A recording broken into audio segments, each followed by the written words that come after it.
ఏంటంటే తలకాయ ఉన్న ప్రతివాడికి స్ట్రెస్ అనేది కామన్. సో దాని గురించి దిగులు పడుతూ ఇంకా ఒత్తిడి పెంచుకుంటావా, లేక నీ స్ట్రెస్ని నువ్వు గమనించి దాన్ని వేరే విధంగా వాడుకుంటావా అనేది నీ చేతుల్లోనే ఉంది అంటాడు. డాక్టర్ హ్యామ్స్ ఇంకో విషయం కూడా చెప్పాడు.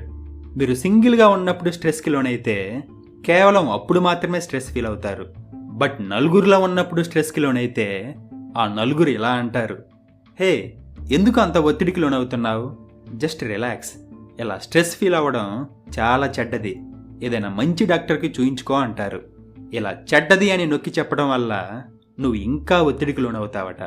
దాంతో ఒత్తిడి నిన్ను పూర్తిగా తినేస్తుంది. ఇది అర్థం కావాలంటే ఒక సింపుల్ ఎగ్జాంపుల్ చూడండి. ఒక సైంటిస్ట్ 2 ప్రయోగాలు చేశాడు. ఫస్ట్ ప్రయోగంలో బాగా 100 డిగ్రీల వరకు మరిగించిన కొంత నీరుని తీసుకొని అందులో ఒక కప్పను వేశాడు. అది వెంటనే చెంగుని దూకి బయటపడింది. సెకండ్ ప్రయోగంలో ఒక చల్లటి నీటిని తీసుకొని అందులో ఒక కప్పను వేశాడు. అది ఎగరకుండా అలానే ఉంది. దాంతో సైంటిస్ట్ నీటిని నెమ్మదిగా కొంచెం కొంచెం మరిగించుకుంటూ పోయాడు. అయినా అది అలానే ఉంది. ఎందుకంటే ఆ వేడికి అది నెమ్మదిగా అలవాటు పడుతుంది. దాంతో ఇంకా వేడి చేయడం మొదలుపెట్టాడు. చివరికి దానికి వేడి అనేదే తెలియక ఆ నీటిలోనే మాడి మసైపోయింది.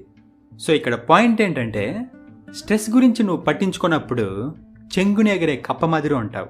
బట్ ఎప్పుడైతే నువ్వు లోకుల మాటలు విని దాన్ని భూతద్దంలో చూస్తావో అది నీలో స్లో పాయిజన్లా తయారవుతుంది. సో చివరిగా తనేమంటాడంటే, స్ట్రెస్ అనేది ఒక భయంకరమైన వ్యాధి అని చెప్పే వాళ్ళ మాటలో అస్సలు వినొద్దు అంటాడు. వాళ్ళు ఎలాంటి వాళ్ళంటే నీటిని నెమ్మదిగా మరిగించేలాంటి వాళ్ళు. వేడి తెలియకుండానే వేడిలో చంపుతారు.